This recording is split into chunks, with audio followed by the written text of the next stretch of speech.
ಮುಂದೆ ಬಾ.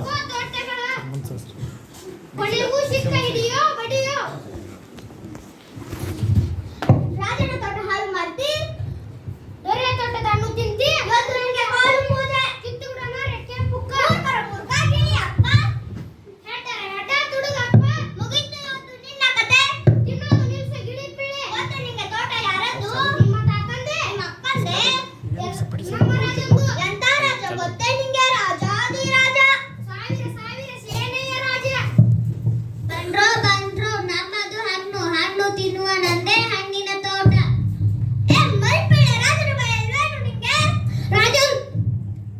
ರಾಜಂದು ಹೋಗ್ಲಿ ಬಿಡು ನಮ್ಮ ಭಯನೂ ಇಲ್ವೇನೋ ಹೋಗ್ಲಿ ಕೋಳಿನ ಭಯ ಹಿಡಿಯೋ ಬಲೆ ಹಾಕೋ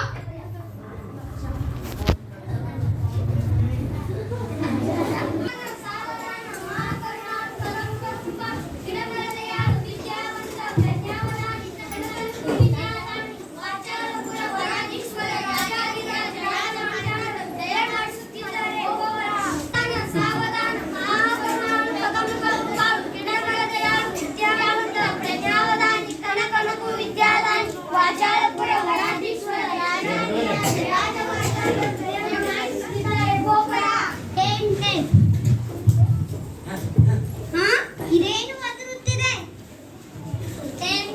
ಯಾವ ಭಾಷೆ ಮಾತಾಡ್ತಾ ಇದೆ? ಪ್ರಾಕೃತ ಭಾಷೆ, ಪಿಶಾಚಿ ಭಾಷೆ, ಏನಿದರ ಅರ್ಥ?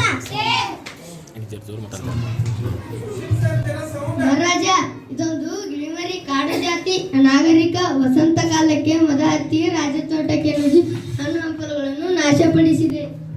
ಇದಕ್ಕೆ ಮಾತು ಬರುತ್ತದೆ, ಹಾಡು ಬರುತ್ತದೆ, ಓದು ಬರುತ್ತದೆ, ನೃತ್ಯ ಬರುತ್ತದೆ, ತರ್ಕ ಶಾಸ್ತ್ರ ಪುರಾಣ ವ್ಯಾಕರಣ ಮತ್ತೇನು ಬರುತ್ತದೆ? ಜೀವನವೆಲ್ಲ ಏನು ಮಾಡುತ್ತದೆ? ಮಹಾಪ್ರಭು, ಈ ಗಿರಿ ಅರಣ್ಯವಾಸಿ ನಿರಕ್ಷರ ಕುಕ್ಷಿ ತೀರಾ ಅಸಂಸ್ಕೃತ, ಸಂಗೀತವಿಲ್ಲ, ನೃತ್ಯವಿಲ್ಲ, ಗದ್ಯ ಪದ್ಯದ ಭೇದ ಗೊತ್ತಿಲ್ಲ, ಒಂದು ಎರಡರ ಮಗಿ ಕೂಡ ಬರೋದಿಲ್ಲ.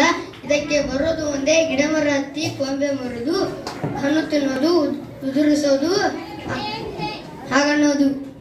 ಪಾಪ ಪಾಪ, ಅಯ್ಯೋ ಪಾಪ, ಛೀ ಛೀ ಛೀ, ಬರೇ ಹಣ್ಣು ತಿನ್ನೋದೊಂದೇ ಗೊತ್ತೇ? ಮೈಕಿಡಿ ಆಚಾರನಗರ ಧ್ಯಾನದಲ್ಲಿ ಬಂದು ಹಣ್ಣು ತಿನ್ನೋದು ಮಾತ್ರ ಗೊತ್ತೇ? ವಿದ್ಯಾ ವಸಂತ ಪ್ರಜ್ಞಾವಧಾನಿ ಕನಕನಕು ವಿದ್ಯಾದಾನಿ ಮಹಾವಾಚಾಳಪುರ. ಈ ಸಭ್ಯ ಸುಶಿಕ್ಷಿತ ನಾಗರಿಕ ರಾಜ್ಯದಲ್ಲಿ ಈ ಅನಾಗರಿಕ ಪಕ್ಷಿ ರಾಜ ತೋಟದಲ್ಲಿ ನಿರಕ್ಷರ ಕುಕ್ಷಿ, ಮತ್ತೆ ಇದಕ್ಕೆ ನೀವೇ ಸಾಕ್ಷಿ ಮಂತ್ರಿ. ಈ ಅಸಭ್ಯ ಪಕ್ಷಿಯನ್ನು ರಾಜಶಾಲೆಗೆ ಸೇರಿಸತಕ್ಕದ್ದು, ರಾಜ್ಯಾಧ್ಯಾಪಕರಿಂದ ಇದಕ್ಕೆ ಶಿಕ್ಷಣ ಕೊಡಿಸು. ಈ ಅಸಭ್ಯ ಪಕ್ಷಿಯ ಆದಿಮ ವೃತ್ತಿಗಳನ್ನು ಸುಧಾರಿಸಿ ಆಧುನಿಕ ಮಾಡತಕ್ಕದ್ದು. ಇದು ಸಭ್ಯತೆ ಕಲಿಯಲಿ, ಕಾಡುತನ ಮರೆಯಲಿ, ಶಾಸ್ತ್ರ ವ್ಯಾಕರಣ ಕಲಿತು ಸುಶಿಕ್ಷಿತವಾಗಲಿ, ತಾನು ಸುಸಂಸ್ಕೃತವಾಗಿ ಕಾಡಿನ ಉಳಿದ ಸುಖ ಪಕ್ಷಿಗಳನ್ನು ಸಭ್ಯ ಮಾಡಲಿ. ಮಹಾರಾಜ ರಾಜಮಾವ ನಂದನೊಂದು ನಮ್ರ ನಿವೇದನೆ. ಇದನ್ನು ರಾಜ ಶಾಲೆಗೆ ಸೇರಿಸುವ ಮೊದಲು ಒಂದು ಮುಖ್ಯ ತಥ್ಯವನ್ನು ಕಂಡುಹಿಡಿಯಬೇಕು. ಇದರ ಅಸಭ್ಯತೆಗೆ ಮತ್ತು ಅವಿದೆಗೆ ಮೂಲ ಕಾರಣಗಳನ್ನು ಕಂಡುಹಿಡಿಯಬೇಕು.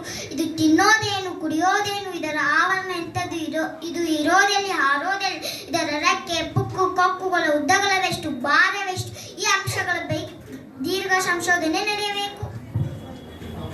ಪ್ರಭು, ಯುವರಾಜ, ಅಳಿಯ ದೇವರು, ಮಹಾಪ್ರತಿಭಾಶಾಲಿಗಳು, ದೇಶಕೋಶ ಸುತ್ತಿ ಬಂದವರು, ವಿದೇಶಗಳಿಂದ ಪದವಿಗಳನ್ನು ಹೊತ್ತು ತಂದವರು, ಕಂಬೋಜ ದೇಶದಲ್ಲಿ ಪ್ರಾಣಿಶಾಸ್ತ್ರ ಪಕ್ಷಿಶಾಸ್ತ್ರ ಪಾರಂಗತರಾದವರು, ಸದ್ಯ ನಿರುದ್ಯೋಗಿಗಳು. ಅದಕ್ಕೆ ಒಂದು ವಿನಂತಿ, ಅಳಿಯ ರಾಜರಿಗೆ ಇಂದಿನಿಂದ ಸುಖ ಶಿಕ್ಷಣದ ಭಾರವನ್ನು ವಹಿಸಿಬಿಡುವುದು.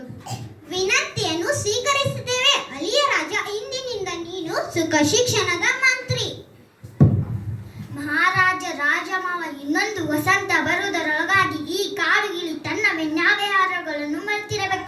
ಸಭ್ಯ ಸುಕ್ಷಿತ ನಾಗರಿಕ ಆಗಿರಬೇಕು. ಇದಕ್ಕಾಗಿ ನಮ್ಮ ವಿಶ್ವವಿದ್ಯಾಲಯದಲ್ಲಿ ಒಂದು ಸುಖ ಶಿಕ್ಷಣ ಅಧ್ಯಯನದ ಸಂಸ್ಥೆಯನ್ನು ಸ್ಥಾಪಿಸಬೇಕು. ನಿನ್ನ ಕಾರ್ಯದಲ್ಲಿ ಜಯವಾಗಲಿ ಮಂತ್ರಿ. ಡಂಗುರಾಡಿಸು. ರಾಜ್ಯದ ಮೂಲೆ ಮೂಲೆಯ ಪ್ರತಿಯೊಬ್ಬ ಪ್ರಜೆಗೂ ಗೊತ್ತಾಗಲಿ. ಅಲ್ಪವಾದ ಒಂದು ಪಕ್ಷಿಯ ಶಿಕ್ಷಣದಲ್ಲೂ ರಾಜರ ಆಸಕ್ತಿ ಎಷ್ಟಿದೆ ಎನ್ನುವುದು. ನಮ್ಮ ಪುತ್ರಿಯು ಸಂತೋಷದಲ್ಲಾಗಲಿ. ಅಲಿಯ ರಾಜ ಸುಖ ಶಿಕ್ಷಣದ ಮಂತ್ರಿಯಾದನೆಂದು. ಸಾವಧಾನ